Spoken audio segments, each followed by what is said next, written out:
دار سید ابرار احمد مختار دو جہاں کے سردار حضرت محمد رسول اللہ صلی اللہ علیہ وسلم نے ارشاد فرمایا، رجب اللہ کا مہینہ، شعبان میرا مہینہ، رمضان میری امت کا مہینہ۔ اور آج شعبان کی 21 تاریخ ہے۔ آنے والے جمعہ آخری اس کے بعد انشاءاللہ الرحمن رمضان المبارک شروع ہونے والا ہے، تو اسی لیے ہم کو چاہیے رمضان کا اہتمام کریں۔ رمضان ایک بڑی نعمت ہے، اس سال میں ایک بار یہ مبارک مہینہ آتا ہے جس میں مسلمانوں کے لیے اللہ کا حکم ہے، یا ایھا الذین آمنوا کتب علیکم الصیام کما کتب علی الذین من قبلکم لعلکم تتقون۔ اے ایمان والو، تم پہ روزے فرض کیے گئے، تم سے پہلے والوں پہ بھی روزے فرض تھے، تم پر بھی روزے فرض کیے گئے تاکہ تم روزے رکھو تو تمہارے یقیناً تقویٰ پرہیزگاری حاصل ہوگی۔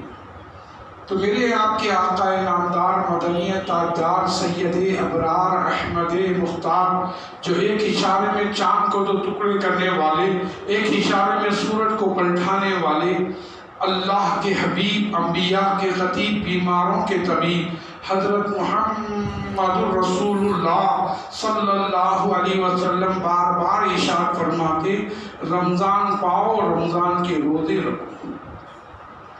اور آقا دو جہاں صلی اللہ علیہ وسلم سختی سے ارشاد فرماتے ہیں، جیسے کلمہ پڑھنا فرض مسلمان ہونے کے لیے، دوسرا نماز فرض، تیسرا روزہ فرض، چوتھا حج فرض دولت آنے پر، پانچواں زکوٰۃ فرض۔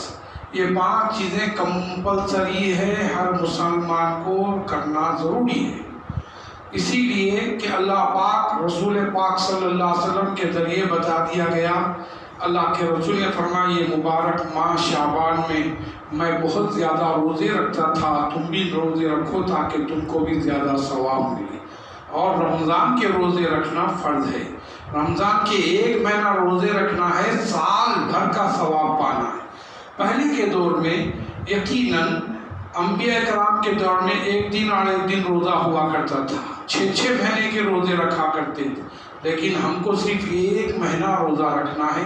چاند رات سے روزہ شروع کرنا ہے، چاند رات پہ ختم کر دینا ہے، اور جو ٹائم بتاتے ہیں وہی ٹائمنگ پہ ہم روزہ رکھیں گے تو اللہ تبارک و تعالیٰ اس روزے کی برکت سے آپ کی دعاؤں کو قبول فرمائے گا۔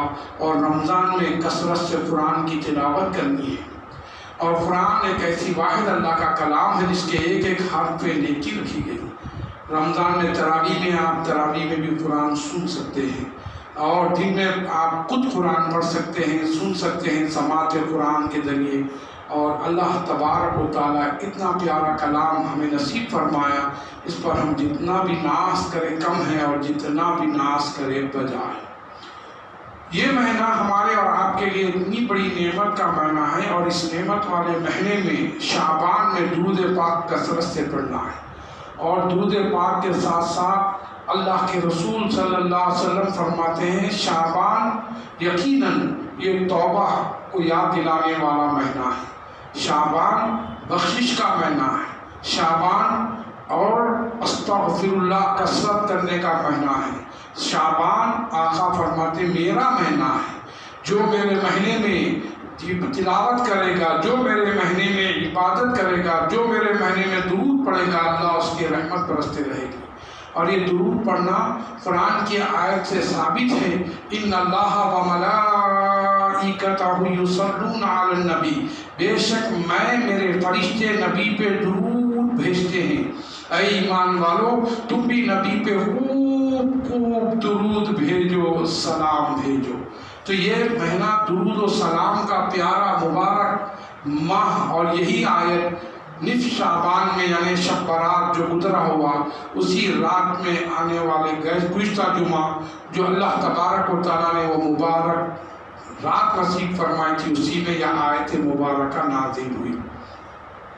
جس میں چپا چپا اللہ کا ذکر کرتا ہے، کنکر کنکر اللہ کا ذکر کرتا ہے، پتھر پتھر اللہ کا ذکر کرتا ہے، تارا تارا اللہ کا ذکر کرتا ہے، ذرہ ذرہ اللہ کا ذکر کرتا ہے، ساری دنیا رب کا ذکر کرتی ہے، اور رب فرماتا ہے سب میرا ذکر کرتے ہیں اور میں مصطفیٰ کا ذکر کرتا ہوں۔ اسی لیے مصطفیٰ جان رحمت پہ مقام کیا بتایا گیا؟ اعلیٰ و اولا مقام بتایا۔ اسی لیے پیارے پیارے اعلیٰ حضرت امام احمد رضا فاضل بریلی فرماتے ہیں خدا کی رضا چاہتے ہیں تو عالم، خدا کی رضا چاہتے ہیں تو عالم، خدا چاہتا ہے رضائے محمد، خدا چاہتا ہے رضائے محمد صلی اللہ علیہ وسلم۔ اللہ کے رسول صلی اللہ علیہ وسلم سے محبت کرنا یہ اللہ کی سنت ہے، اور اللہ تبارک و تعالیٰ فرماتا ہے وہ بندہ خوش نصیب ہے جو میں کرتا ہوں وہ بھی کرتا ہے، اور جو جمعے کے دن درود شریف کثرت سے پڑھتا ہے اللہ تبارک و تعالیٰ کا وعدہ ہے کہ اللہ تعالیٰ اس کی دعاؤں کو قبول فرماتا ہے۔ بغیر درود کے دعا کرے زمین آسمان کے درمیان معلق رہ جاتی ہے، درود شریف پڑھنے سے دعا قبول ہی نہیں مقبول ہو جاتی ہے۔ اور اللہ تبارک و تعالیٰ دو کام کرتا ہے، ایک کام وہ کرتا ہے نبی پہ درود خود بھیجتا ہے، دوسرا کام فرشتے جو نبی پہ بندے درود بھیجتے ہیں اللہ کے، ان کے لیے فرشتے دعا کرتے ہیں اللہ اتنے بندے اتنی جگہ تیرے نبی پہ درود بھیج رہے ہیں، اللہ خوش ہو کے آمین آمین آمین کہتا ہے، فرشتے کی دعا پہ اللہ آمین کرتا ہے۔ تو اسی لیے ہم کو کثرت سے درود شریف پڑھنی چاہیے، کیونکہ یہ درود ہمارے لیے بخشش کا ذریعہ ہے، اور یہ مہینہ درود کا ہے، یہ آقا صلی اللہ علیہ وسلم کا مہینہ ہے۔ آپ درود پڑھ کے پھونک لیں گے، دم کریں گے، اس میں اللہ تعالیٰ ہر بلا آفتوں سے محفوظ رکھے گا، اور اللہ تبارک و تعالیٰ درود پاک کی برکت سے اللہ تبارک و تعالیٰ رحمتوں کا نزول فرمائے، اور ایک بار درود پڑھیں گے 10 نیکیاں ملیں گی، 10 گناہیں معاف ہوں گے، اور اللہ تعالیٰ 10 درجے بلند کر دے گا۔ درود پاک کے بارے میں یہاں تک بتایا گیا تم درود پڑھو گے اللہ تعالیٰ کی رحمت برسے گی، اور جس نے درود پڑھنا بھول گیا، اللہ کے رسول فرماتے جس نے درود پڑھنا بھول گیا وہ جنت کا راستہ بھول گیا۔ تو اسی لیے کثرت سے درود پڑھنا ہے۔ خود اللہ تبارک و تعالیٰ موسیٰ کلیم اللہ علیہ السلام سے فرماتا ہے موسیٰ تم مجھے دیکھنا چاہتے ہو؟ بولے اللہ دکھا دے تو دیکھ لوں تیرا جلوہ کیا ہے۔ تو اللہ پاک فرماتا ہے تمہارے آنکھوں کے دیکھنے سے زیادہ قریب، کان کے سننے سے زیادہ قریب، منہ کے بولنے سے زیادہ قریب، دل کی دھڑکن سے زیادہ قریب نہ ہو جاؤں؟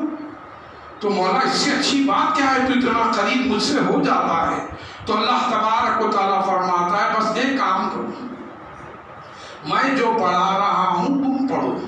اللہ پڑھایا، موسیٰ کلیم اللہ پڑھے، وہ کیا تھا؟ یہی تھا الصلاۃ والسلام علیک یا رسول اللہ، الصلاۃ والسلام علیک یا رسول اللہ۔ پڑھانے والا خدا، پڑھنے والے موسیٰ کلیم اللہ۔ جب موسیٰ کلیم اللہ علیہ صلاۃ و تسلیم پڑھنے کے بعد فرماتے ہیں کیسا لگا؟ تو موسیٰ کلیم اللہ کہنے لگے آنکھوں کو سکون ملا، کانوں کو سرور ملا، دل کو سکون ملا، ایسا لگ رہا ہے کہ تو میرے قریب ہو گیا ہے۔ تو اسی لیے درود شریف وہ چیز ہے، اللہ نے فرماتا ہے میں میرے فرشتے نبی پہ درود بھیجتے ہیں۔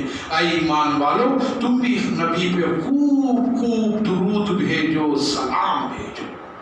آپ سن کے تعجب کریں گے، ایک نوجوان کا انتقال ہوا، قبر میں تدفین ہوئی، اس کے بعد نماز جنازہ کے بعد تدفین ہو گئی۔ تدفین ہونے کے بعد کیا دیکھتے ہیں قبر کے اندر ایک بزرگ آ گئے، آ کے فرماتے ہیں اب سوال ہوں گے، جواب دینا ہے، تیار ہیں؟ بولے ہاں تیار ہوں۔ اب کیا سوال ہوگا؟ بولے من ربو کا سوال ہوگا۔ بولے جواب ہے؟ بولے نہیں معلوم۔ ماں دینوں کا سوال ہوگا، جواب ہے نہیں معلوم۔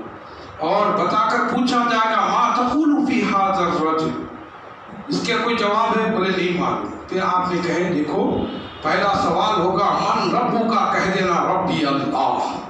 دوسرا سوال ہوگا ما دین کا، دین الاسلام۔ تیسرا سوال ہوگا اللہ کے رسول صلی اللہ علیہ وسلم کو بتا کر پوچھا جائے گا ما تقول فی ھذا الرجل، اس آدمی کے